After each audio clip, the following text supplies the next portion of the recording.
what I'm going to have you do for me first is, just so I can get it on tape, is if you could just give me your first and last name, so I have that on tape. So if you go ahead and do that, that would be great. Okay. Frank Smith. And traditional spelling of Smith, S-M-I? S-M-I-T-H. Great. I have a friend that I grew up with, S-M-Y-T-H, so Yeah. I always ask. 'Cause Yeah. You just never know. Now, did you grow up in Nia Bay? Yeah. So have you moved away at all, or went to high school here? Never. I lived here all my life. What, during World War II, what branch did you serve in? I was in the Army Infantry. Oh, really? Down on the ground? Yeah. How did you, how did you find out about World War II when Pearl Harbor happened? Where were you?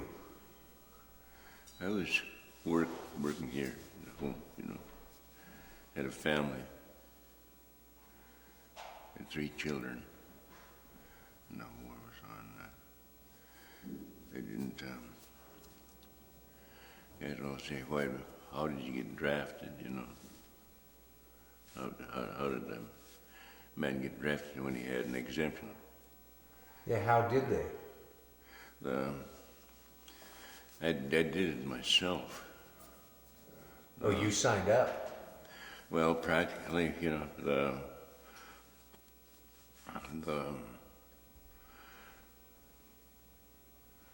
exemption was there. I knew that. I was called in the first draft. I was called then, and I didn't go. The rest of the guys went. The guys were called. I think there's 5 of them from here was called right off the bat, and they went. And I stayed home because I was exempt. And,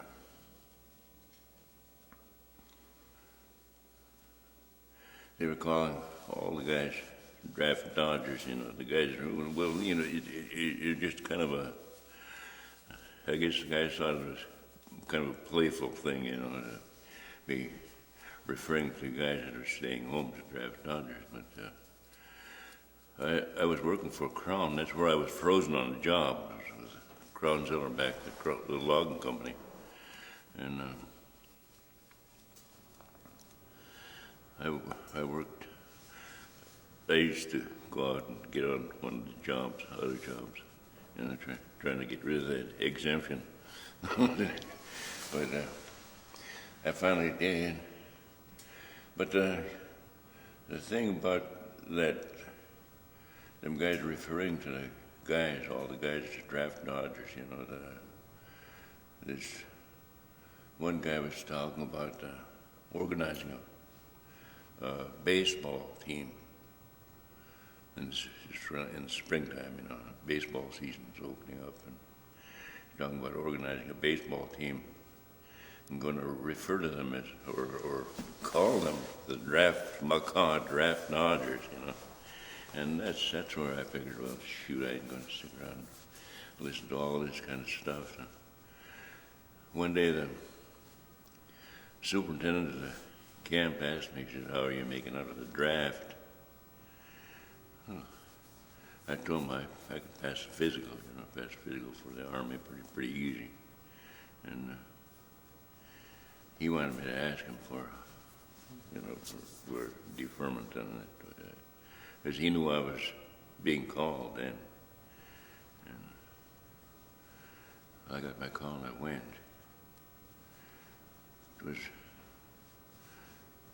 was an experience to remember that war. I wanted to go because I had brothers that was there already. I had 3 brothers. Two of them was in the fighting already. And I had one other brother was in the infantry. Another brother was in the armored. Where do you fit age-wise are you the middle, baby, oldest? next to the youngest. Next to the youngest. That poor forgotten second child, Yeah. middle child. Yeah. So did you get, were you already getting letters back from your brothers? Yeah. So you knew what was going Yeah. on there? Sure. What, so what type of letters did you hear back from them?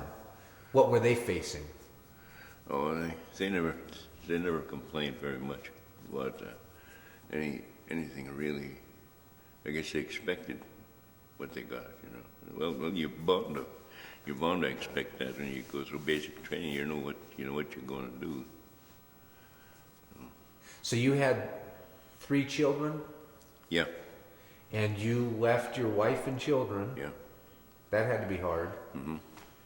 Were they little babies? Yeah. One was just a few months old. Boy, so what did your wife think about you getting into the service? Did she think you were crazy, or? Yeah. That's right. Well, it's natural. Natural for her to feel that way. But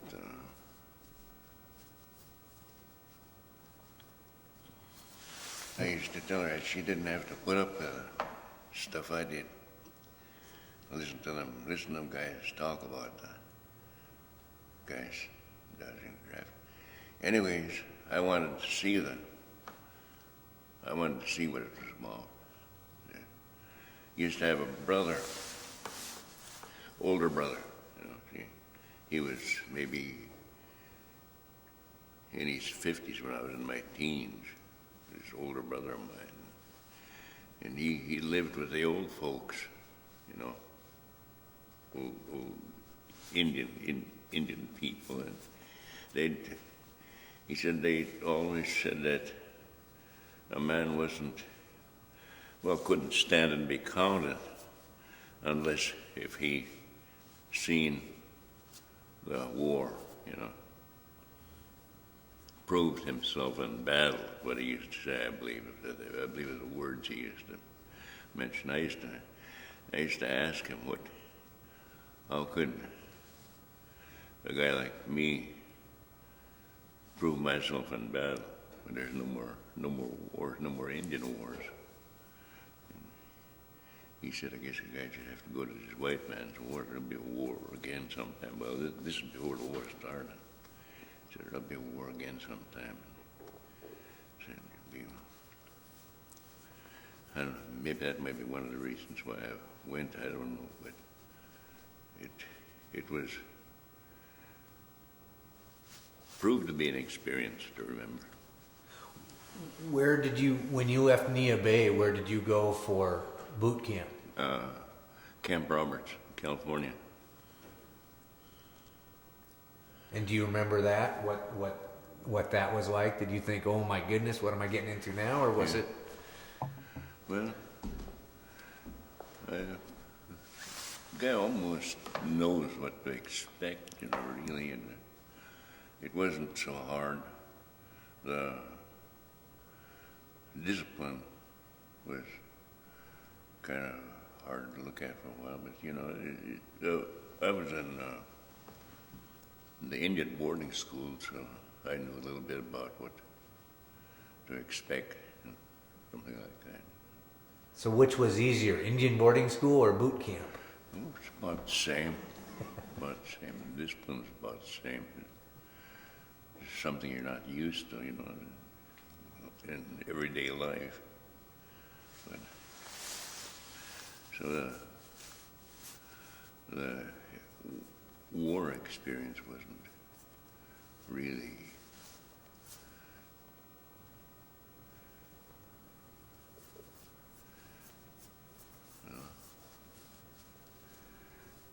I saw what I expected to see, I guess.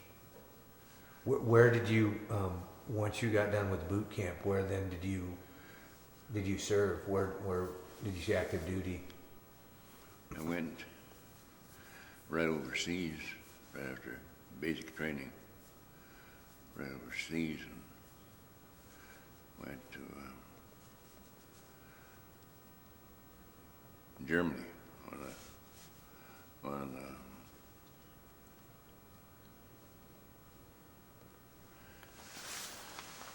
River. we made the Rural River crossing. That was something. That was done February 23rd.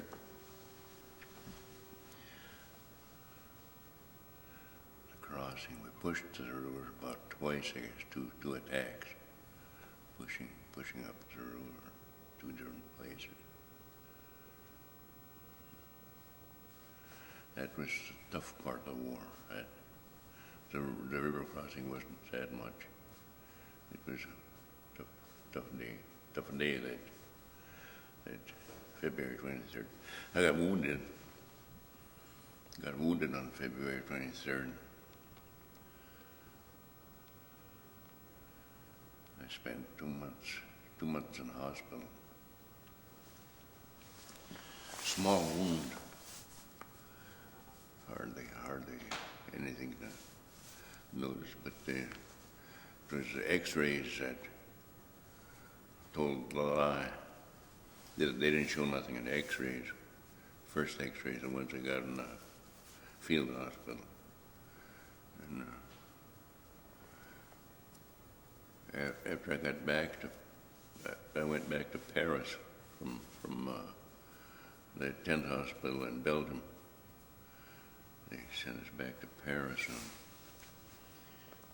got back there and I saw the swelling. Besides, they see the wound was healed already, and the swelling was off the side of where the wound was.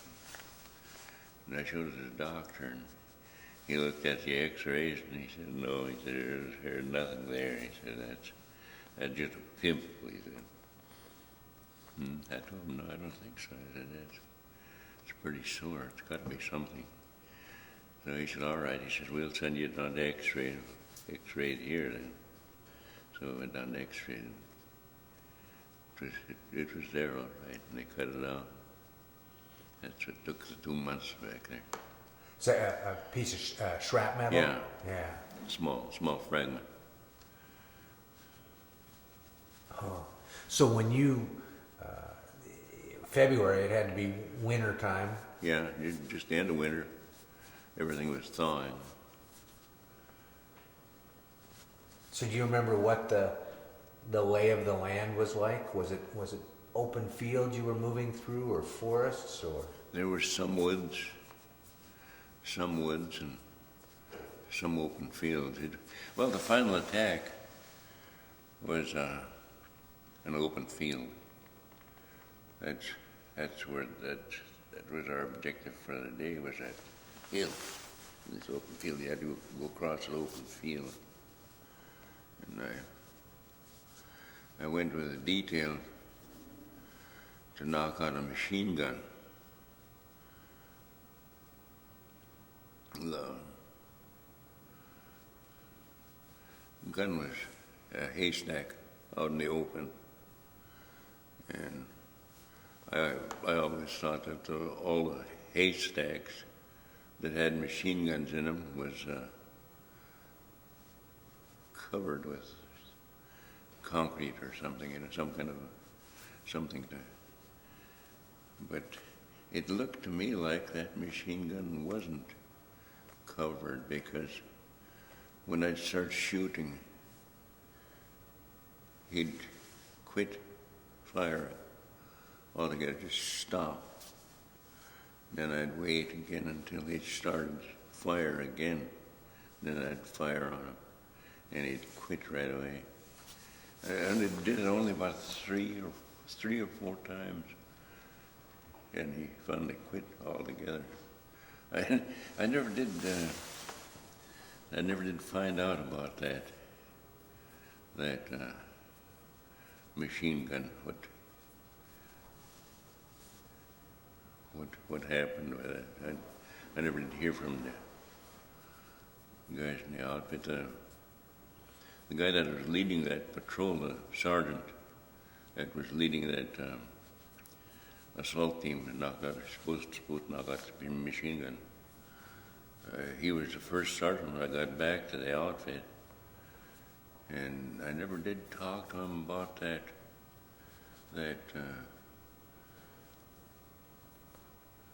detail we had.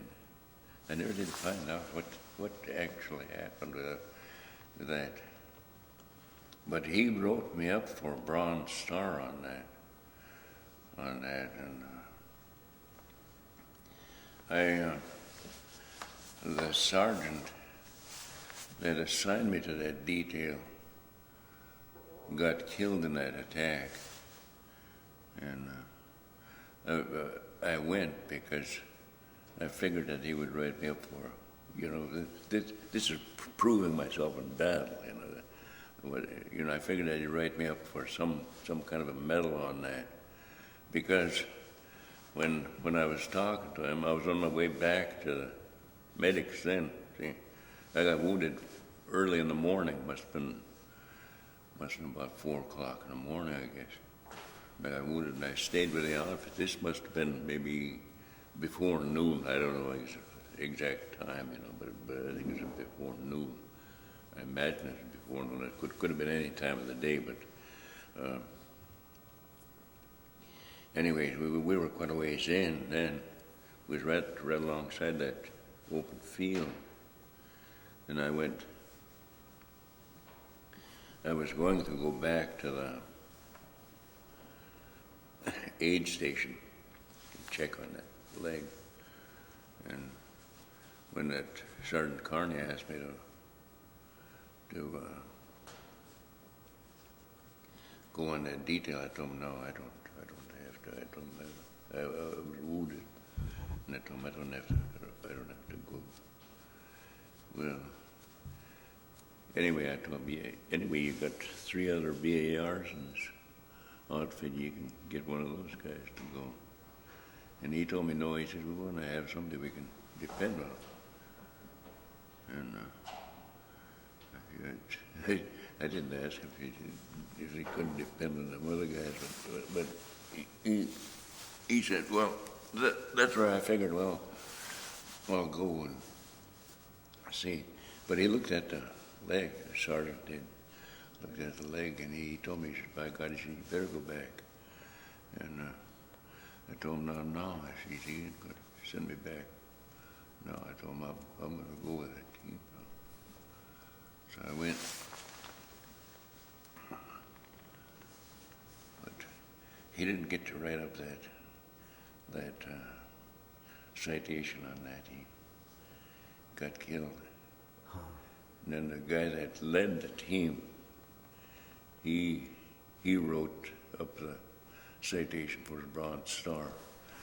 And I often wondered about that guy, because the strange thing about that was them guys leaving me all alone in this gun position. They dug me in. They dug a shelter for me. And they all helped out, and then as soon as I got ready to start shooting, they backed off. I don't know where they went. I never did talk. Well, I never asked them. I should have asked them when I got back what happened, because I never did see any outfit leave one lone gunner. They never did that. So were you in a foxhole or what? Yeah, it was prone shelter. One-man prone shelter is what they dug. Now, what's a prone shelter? I mean, what describe that? Just a shallow foxhole.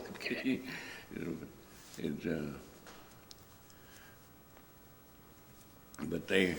So it's not deep. No. You can lay down in it? Just lay down in it, yeah. What's going through your mind at this time? I mean, do you remember what? No, you get nothing going through your mind, just that shooting that one thing.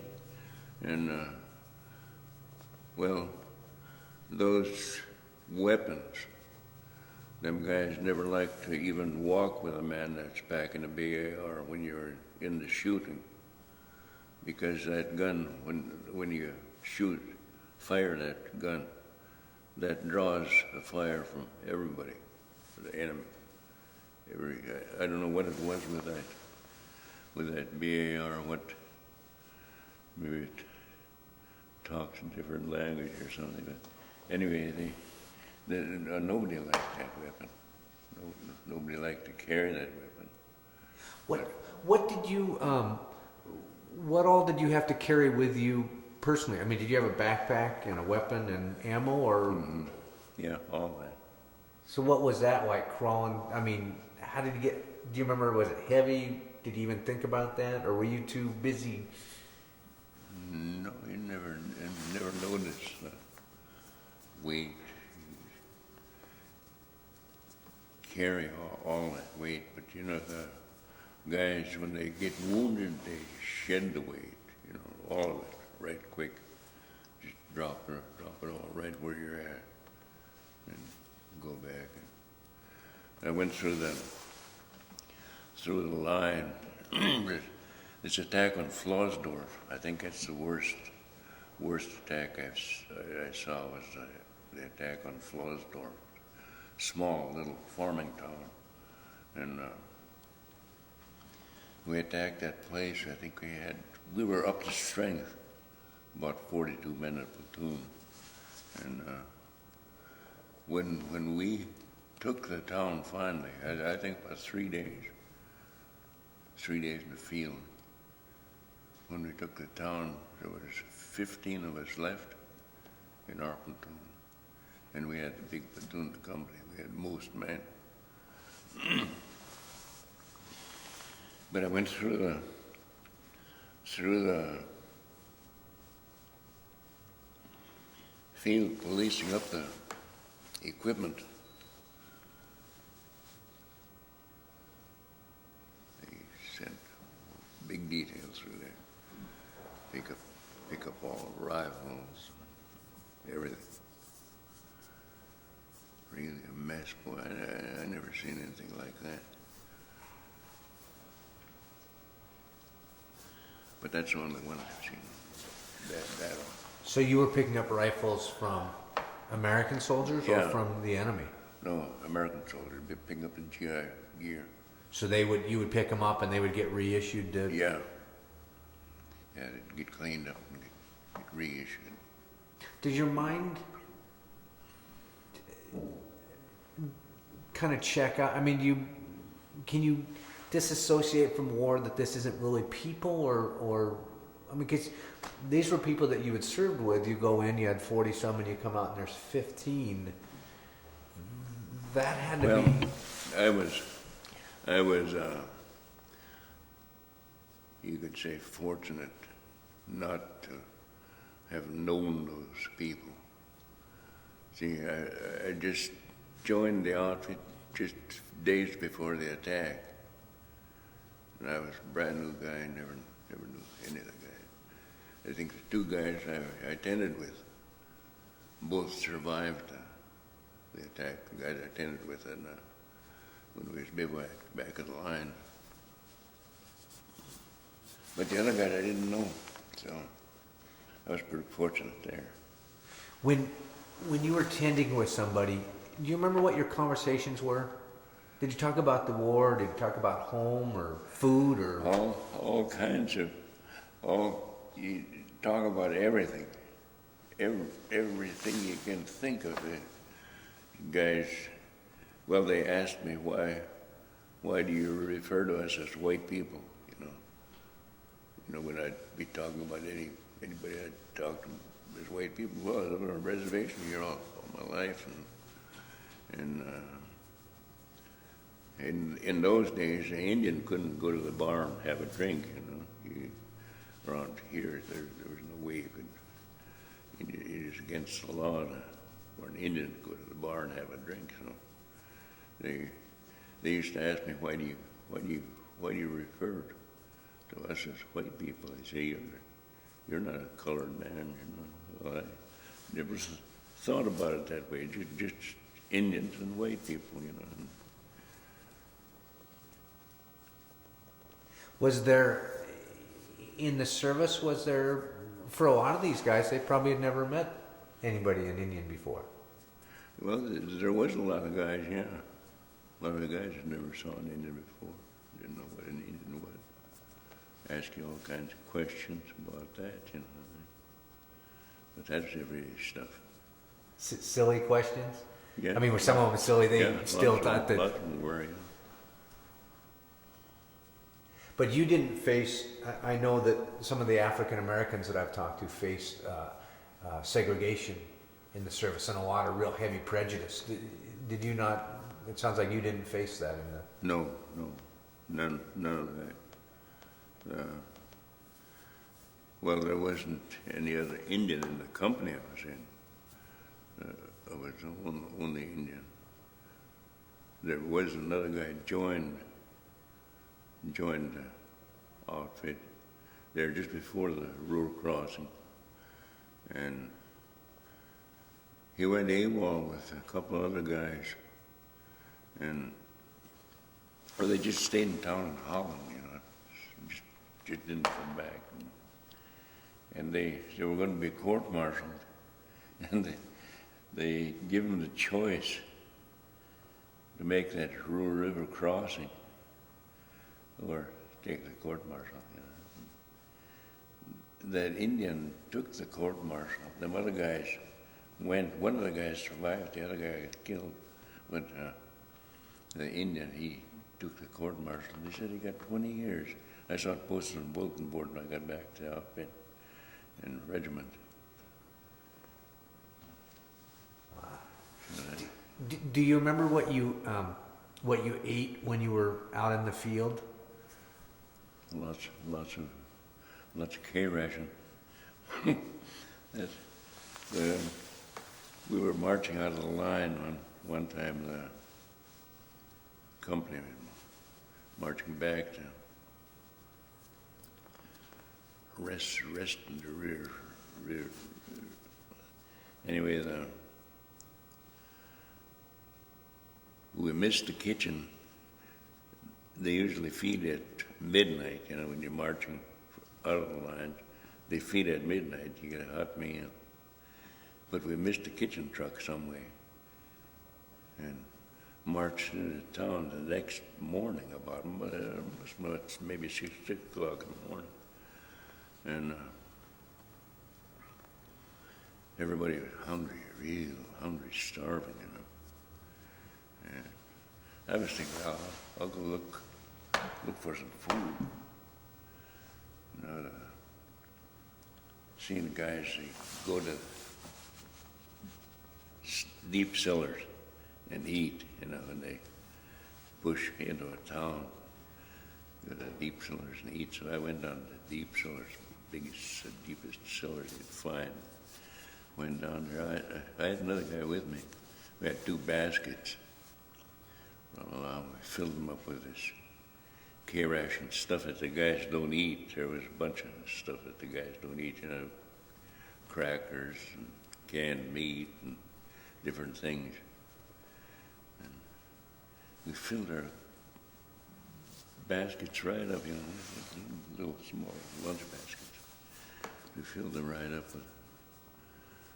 with K-ration stuff that the guys ate. Brought it back to the outfit, set it on the table for the guys to eat. Missed the kitchen truck. What was the worst part of being in the war? God, I don't know. Well, living in the ground. Living in the ground is kind of tough, but there's everyday stuff to that. When you was in the line, you lived in the ground. Cold, muddy, wet. Yeah. Did they prepare you? I mean, the clothes that you had, were they winter clothes or were you unprepared for?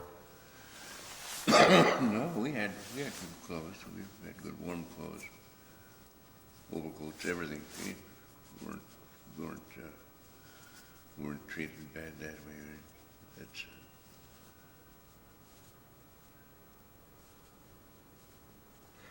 how aware of the of the rest of the war were you?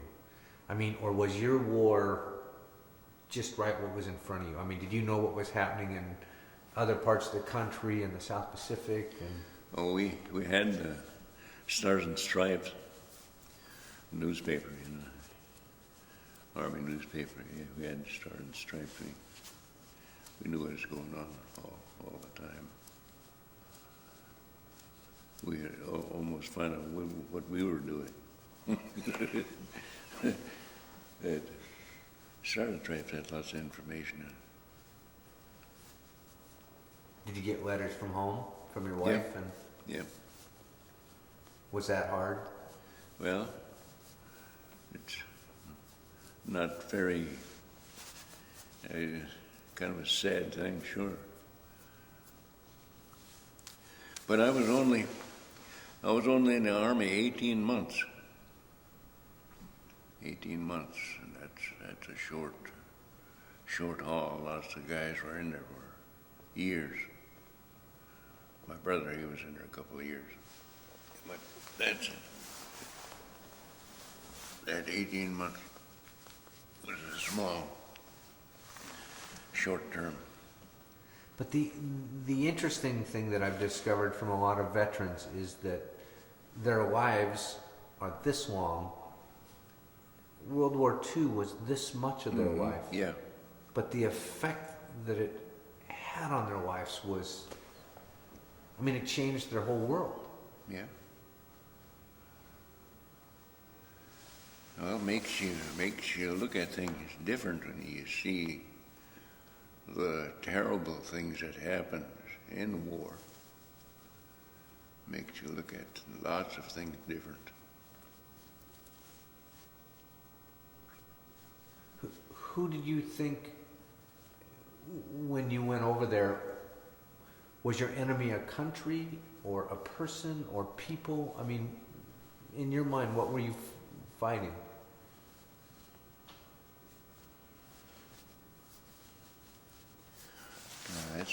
That's a hard thing to answer because German people, as a people, I think they're the most human people you can find. But how they got started in that Second World War following Hitler, I wonder about, how could they get behind a man like that? The country was behind him, whether it's by force or otherwise, I don't know, but the people that were, I never talked to many of the prisoners, say. Talked to a few of them. We'd talk to the prisoners like we was on the ship. On the ship we went over on was a ship that hauled prisoners back to States. And we got a chance to talk to a few of the prisoners, but never did see real inhuman people, but the things that happened in that time in history are pretty horrible, I guess. We used to read the papers on that, things that were happening over there. That must have been hard when you met these prisoners, and instead of seeing a country now, you see individual people, and I assume you looked and thought, they're basically like I am. Yeah. Yeah, they were some kind of people, but you shoot people like that, you know that they're people when you shoot them, but that's your job, I guess, I never seen guys back down from shooting somebody if they had to. Say, like if you see a man sneaking up on some other guys in your outfit, see that man about ready to shoot, you shoot him without even wondering about it.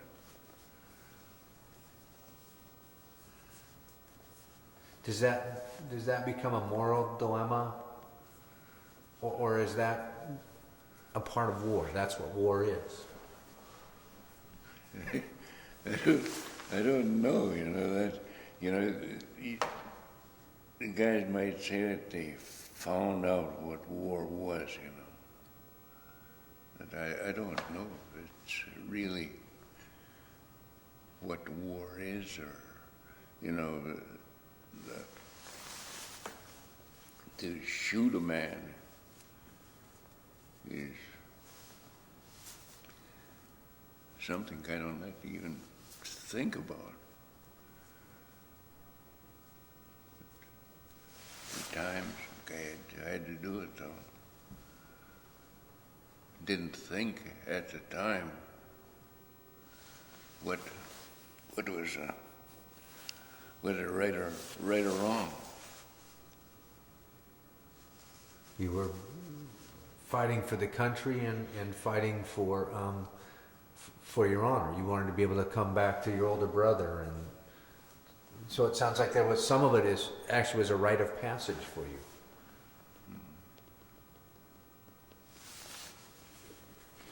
I don't really know that going to war, I probably wouldn't have even thought of going to war if I didn't hear so much of that talk about the draft dodgers. I don't know why that should bother a man. I mean, something like that. But the guys that I lived with, worked with every day, hear them guys talk like that, and I couldn't.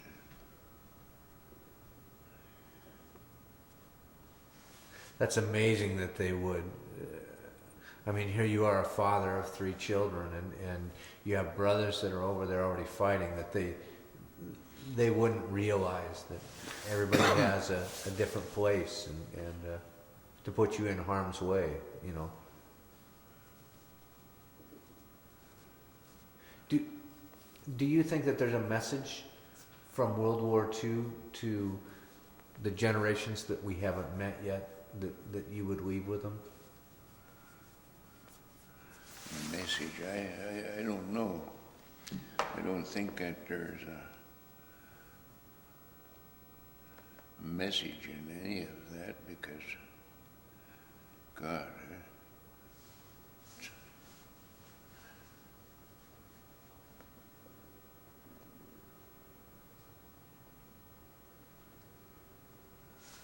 no, that's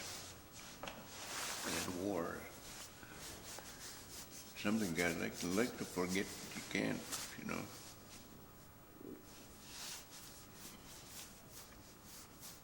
How much do you think it changed your life, your outlook on life?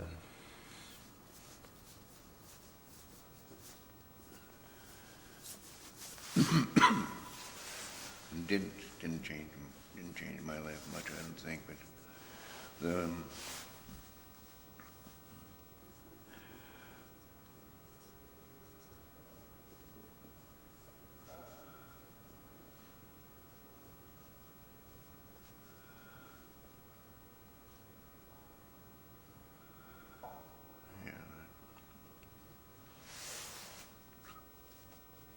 Do you think it could happen again, a world war like that? the way things are now, the way all this new stuff, all the different weapons, those ancient weapons we used in the Second World War is nothing in comparison to what they have now. They have communication worldwide now. At that time, they didn't have even walkie-talkies, radios. They had the big radios, the guys packed on their backs. Now they got walkie-talkies and go 10 miles out. That's gonna be, everything has changed so much since then. I don't know what the next war is going to amount to. It's gonna be, When you see the American flag go by, what does that mean to you?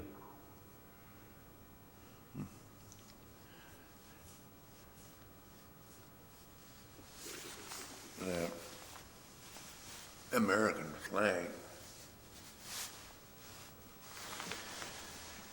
has been there for a long time. I think it's going to be there for a long time to come.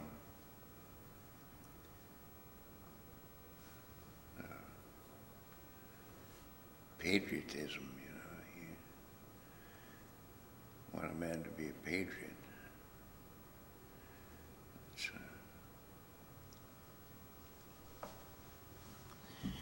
I think everybody has a feeling for the country.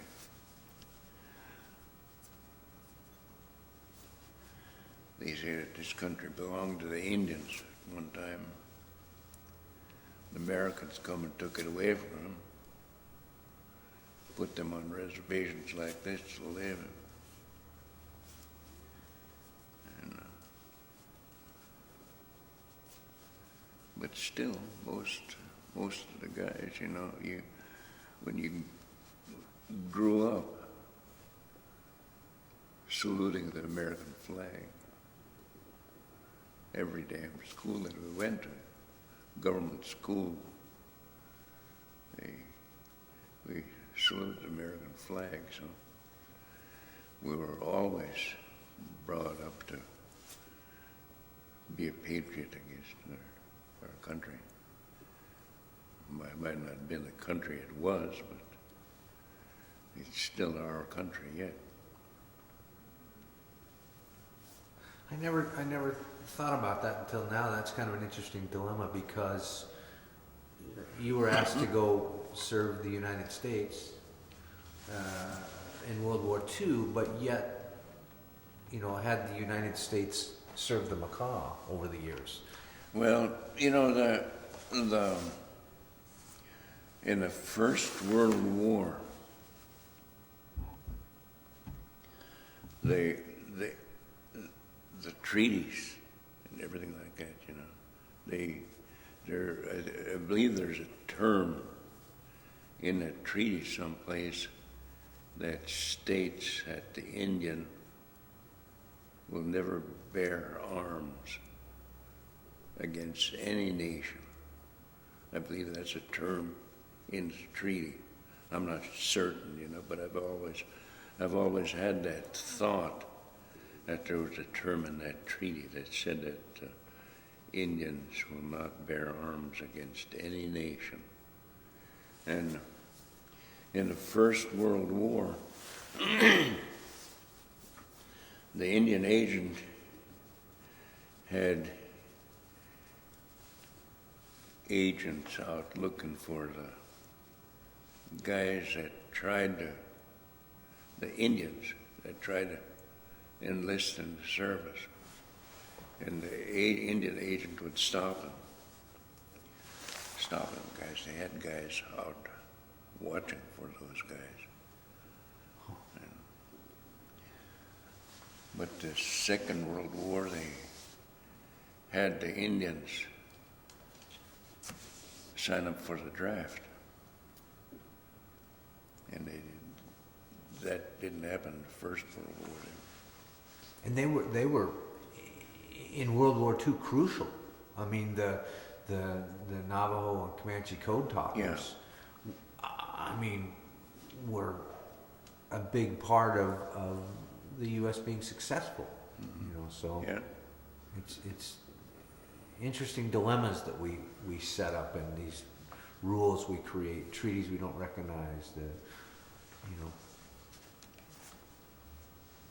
When you got done with the service. Then did you come back to Nia Bay? Or, Yep.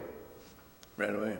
and what was it like when you got home? What was the country starting to get going again, or? Well, it's all history what happened after World War II. Everything built up, country went right back to normal, built up a little bit better than it was before. Was it easy for you to find work when you got Yeah. back? Oh yeah. I was a rig slinger in the woods. That's next up from the bottom. It's first. What job? Well, anyway, I had that job when I went in, and when I come out, I got right back on that job. So the outfit didn't penalize the guy for being away. It's interesting because I didn't even think about it till I started asking questions up here. But from the macaw, a lot of the people from Nia Bay, I mean, a vast majority went to World War II. Yeah, Percentage-wise, yeah. it could have devastated this community up here had a lot of those people not come back. Yeah, and that's a strange part, guys always say, why, how could so many guys go to war and all come back? But it happened here. It happened here. I don't think anybody will get the answer to that. It's a riddle, but how could they do that? How could it happen? Strange.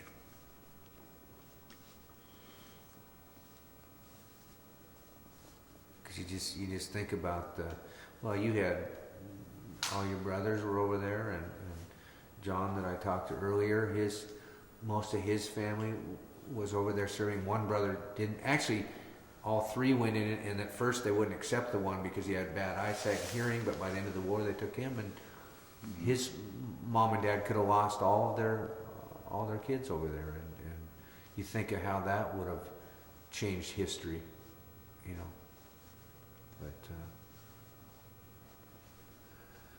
But nobody got hurt in that. I guess the Vietnam War, we had a couple of guys got hurt pretty bad.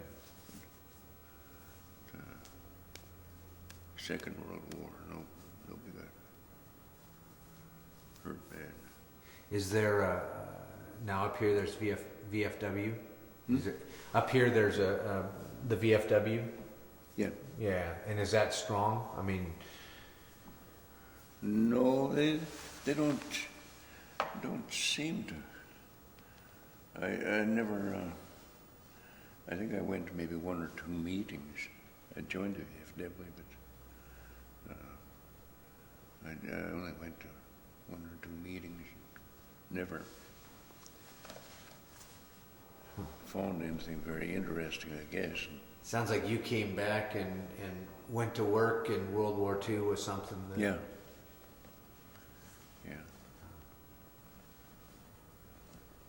Do you remember when you first came home? Did your children recognize you when you came home from? Well, sure they would. I wasn't gone that long, really. I talked to one gentleman, and his daughter was 3 months old when he left, and was 3 years old when he came back, and he thought he would come home and, open arms, and the little girl didn't recognize him.